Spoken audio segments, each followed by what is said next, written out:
انسان کی زندگی کے لیے اللہ تعالیٰ نے 4 عالموں کا تعین فرمایا ہے: عالم ارواح، عالم دنیا، عالم برزخ اور عالم آخرت۔ حیات زندگی ان 4 عالموں پر مشتمل ہے اور ہر انسان کو ان 4 عالموں سے گزرنا پڑتا ہے۔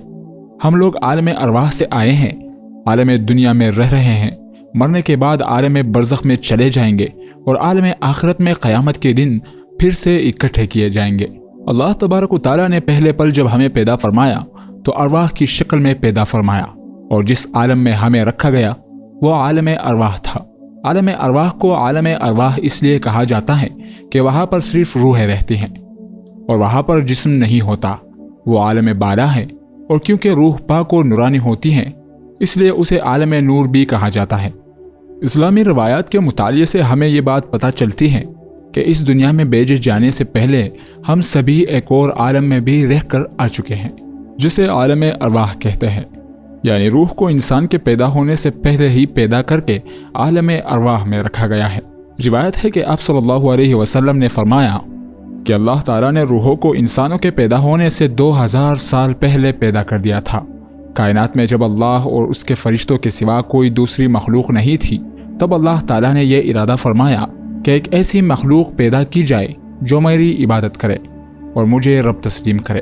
چنانچہ اللہ تعالیٰ نے اپنے نور سے عالم ارواح کو پیدا کیا اور پھر اپنے خاص نور سے تمام روحوں کو پیدا فرمایا۔ روح اللہ تعالیٰ کے نور سے جدا ہو کر بالکل ساکت اور بے جان ہو گئی۔ تب اللہ تعالیٰ نے اپنی محبت کی نگاہ سے ان سب پر شفقت فرمائی اور فرمایا: الست ربکم، کیا میں تمہارا رب نہیں ہوں؟ یہ نورانی الفاظ سن کر تمام روحوں نے کہا: جی ہاں، آپ ہی ہمارے رب ہیں۔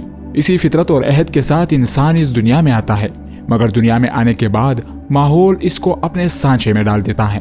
جیسا کہ اللہ کے رسول صلی اللہ علیہ وسلم نے فرمایا کہ جب بھی کوئی بچہ پیدا ہوتا ہے تو وہ فطرت اسلام یعنی دین حق لے کر پیدا ہوتا ہے، مگر بعد میں اس کے ماں باپ اس کو اپنا دین سکھا دیتے ہیں۔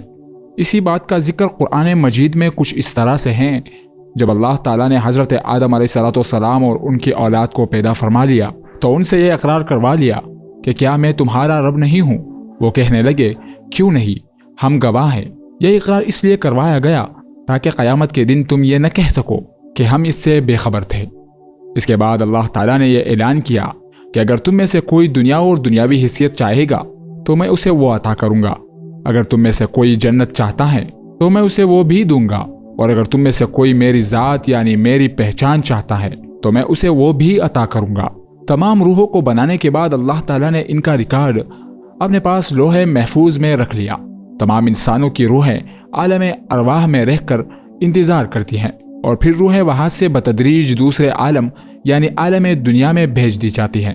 دنیا میں آنے کے بعد چونکہ ہماری سوچ اور عقل محدود ہے، اس لیے ہمیں اپنی روحانی زندگی یاد نہیں، لہٰذا اب ہمیں اپنا وعدہ یاد نہیں۔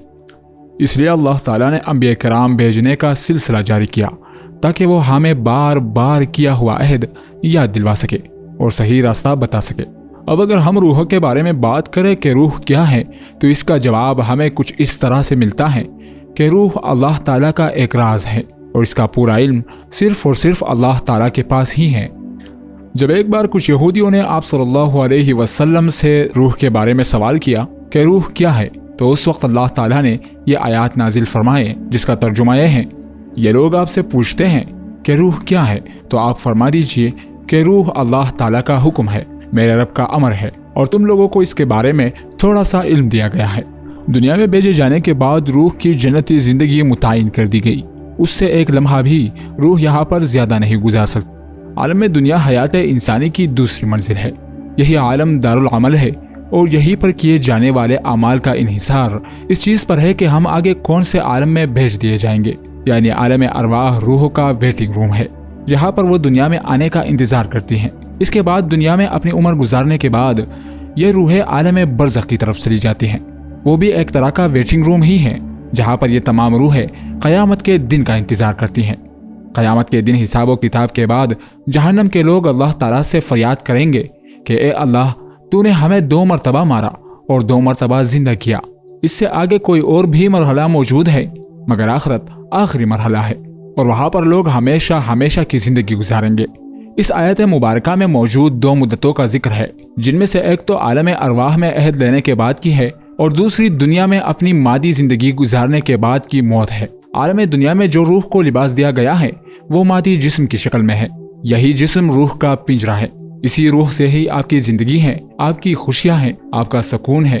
یہی روح روز ازل اپنے رب سے ملی تھی، اور اسی روح نے اپنے رب کی آواز سنی تھی اور اپنے رب کو دیکھا تھا، اور اسی روح نے عہد کے جواب میں قالو بلا کہا تھا۔